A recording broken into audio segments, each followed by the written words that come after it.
ସମସ୍ତଙ୍କୁ ମୁଁ ସ୍ୱାଗତ ଜଣାଉଛି ଲେସନ୍ ପ୍ଲାନ୍ର ଆଉ ଗୋଟେ ଭିଡ଼ିଓରେ। ଆଜି ଆମେ ଦେଖିବା ଚତୁର୍ଥ ଶ୍ରେଣୀର ଲେସନ୍ ପ୍ଲାନ୍ ପଞ୍ଚପଦୀ ହିସାବରେ ଆମେ କିପରି ଲେଖିବା। ଏହି ଚ୍ୟାନେଲରେ ଏହିପରି ଭିଡ଼ିଓ ଗୁଡ଼ାକ ରେଗୁଲାରଲି ଆସିବ। ଯଦି ଆପଣଙ୍କୁ ଭଲ ଲାଗିଲେ ଆପଣ ସବସ୍କ୍ରାଇବ୍ କରିପାରିବେ। ତ ଚାଲନ୍ତୁ ଭିଡ଼ିଓଟିକୁ ଷ୍ଟାର୍ଟ କରିବା। ଡେଟ୍ ହେଉଛି 30/6/2024, ଶ୍ରେଣୀ ଚତୁର୍ଥ, ମଙ୍ଗଳବାର, ପିରିୟଡ଼ 1 ଆଉ 2। ବିଷୟ ହେଉଛି ଭାଷା ମହକ। ପ୍ରସଙ୍ଗ ହେଉଛି ଭାରତର ମହିଳା ବିମାନ ଚାଳିକା। Yellow code OD417। ଶିକ୍ଷଣ ଫଳାଫଳ ଭାରତ ଏବଂ ଓଡ଼ିଶାର ପ୍ରଥମ ମହିଳା ବିମାନ ଚାଳିକା ମାନଙ୍କ ବିଷୟରେ ଜାଣି ସେମାନଙ୍କ ସଫଳତା କହିପାରିବେ। TLM ରେ ଚିତ୍ରକାର। ଅଦିତିରେ ଆକାଶରେ ଉଡୁଥିବା ଉଡାଜାହାଜକୁ କିଏ ଚଲାନ୍ତି ପ୍ରଶ୍ନ ପଚାରିବି। ବୋଧରେ ମୁଁ ବହିର ପ୍ରସଙ୍ଗଟିକୁ ଶୁଦ୍ଧ ଭାବେ ପଢିବି ଏବଂ ମୁଖ୍ୟ ତଥ୍ୟ ଗୁଡ଼ିକ ବୋର୍ଡରେ ଲେଖି ବ୍ୟାଖ୍ୟା କରିବି। ଅଭ୍ୟାସରେ ମୁଁ ପିଲାମାନଙ୍କୁ ଦଳଗତ ଭାବେ ବହିର ଅନୁଚ୍ଛେଦ ଗୁଡ଼ିକୁ ପାଲି କରି ପଢ଼ିବାକୁ କହିବି। ପ୍ରୟୋଗରେ ମୁଁ ପିଲାମାନଙ୍କ ବୋଧଜ୍ଞାନର ପ୍ରୟୋଗ ପାଇଁ ବୋର୍ଡରେ କିଛି ଛୋଟ ପ୍ରଶ୍ନ ଲେଖିବି।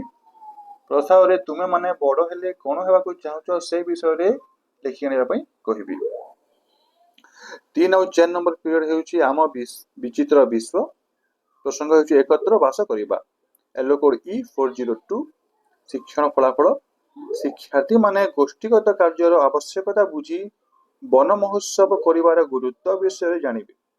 TLM ରେ ଚିତ୍ର। ଅଦିତିରେ ତୁମେମାନେ ସାଙ୍ଗମାନଙ୍କ ସହ ମିଳିମିଶି ଖେଳିବାକୁ ଭଲ ପାଅ କି? ବୋଧରେ ଚନ୍ଦନ ଓ ତାର ସାଙ୍ଗମାନେ ପରିବେଶ ସୁରକ୍ଷା ପାଇଁ କେମିତି ମିଳିମିଶି ପାର୍କ ସଫା କରି ଗଛ ଲଗାଇଲେ ତାହା ବୁଝାଇବି। ଅଭ୍ୟାସରେ ମୁଁ ପୃଷ୍ଠା 15ରେ ଥିବା ସର୍ବସାଧାରଣ ସ୍ଥାନରେ ଥିବା ପ୍ରହେଳିକା ଗୁଡ଼ିକୁ ବୋର୍ଡରେ ଲେଖି ପିଲାମାନଙ୍କୁ ଅଭ୍ୟାସ କରାଇବି। ପ୍ରୟୋଗରେ ପୃଷ୍ଠା 13ରେ ଥିବା ସାରଣୀରେ ବିଦ୍ୟାଳୟ ସଦସ୍ୟ କେମିତି ସାହାଯ୍ୟ କରନ୍ତି ତାହା ପୂରଣ କରିବେ।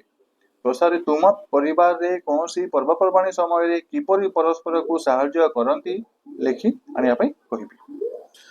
5 ନମ୍ବର ପିରିୟଡ଼ ଗଣିତ ମେଲା। ପ୍ରସଙ୍ଗ ହେଉଛି ଆମ ଚାରି ପାଖର ଆକୃତି। ELO code M409।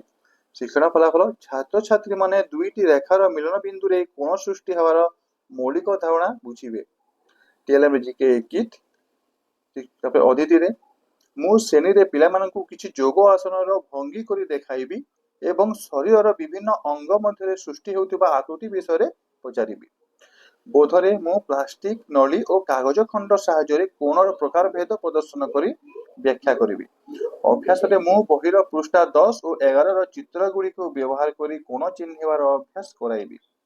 ପ୍ରୟୋଗରେ ମୁଁ ପିଲାମାନଙ୍କୁ ସୃଜନଶୀଳ ଭାବେ ରଙ୍ଗ ଦେଇ କୋଣ ଗୁଡ଼ିକୁ ସାରଣୀଭୁକ୍ତ କରିବାକୁ କହିବି। ପ୍ରସାରରେ ମୁଁ ପିଲାମାନଙ୍କୁ ଶ୍ରେଣୀଗୃହ ବାହାରେ କୋଣ ଖୋଜିବା ପାଇଁ ଏକ ମଜାଦାର ଗୃହ କାର୍ଯ୍ୟ ଦେବି। ତାପରେ 6 ନମ୍ବର ପିରିୟଡ଼ ହେଉଛି Pallavi. Topic my bicycle.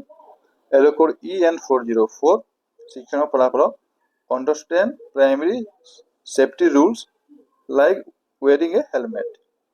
ଅଦିତିରେ I will sing the rhyme, the wheel and the bus with hand motions to spark interest.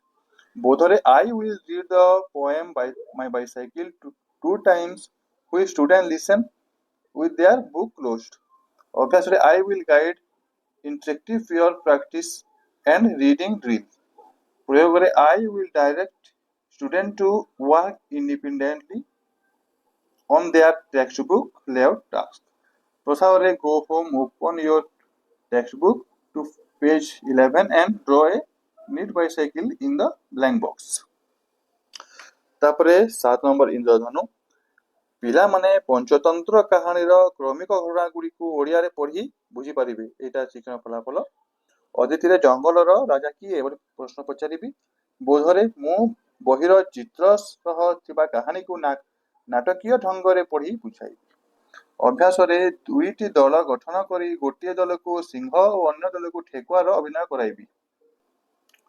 ତାପରେ ପ୍ରୟୋଗରେ ପୃଷ୍ଠା 1ରେ ଦିଆଯାଇଥିବା ନିର୍ଦ୍ଦେଶ ଅନୁଯାୟୀ କଳାତ୍ମକ କାର୍ଯ୍ୟ କରିବାକୁ କହିବି। ପ୍ରସାରରେ ବହିରେ ଥିବା ଚିତ୍ର ଗୁଡ଼ିକୁ ଦେଖି ଅଭିନୟ କରିବା ପାଇଁ କହିବି। ଏଇଟା ଥିଲା ଚତୁର୍ଥ ଶ୍ରେଣୀର ଲେସନ୍ ପ୍ଲାନ୍। ଯଦି ଆପଣଙ୍କୁ ଭିଡ଼ିଓଟି ଭଲ ଲାଗୁଛି ତାହେଲେ ଲାଇକ୍ ସେୟାର କରିଦେବେ, ସବସ୍କ୍ରାଇବ୍ କରିଦେବେ। ଧନ୍ୟବାଦ।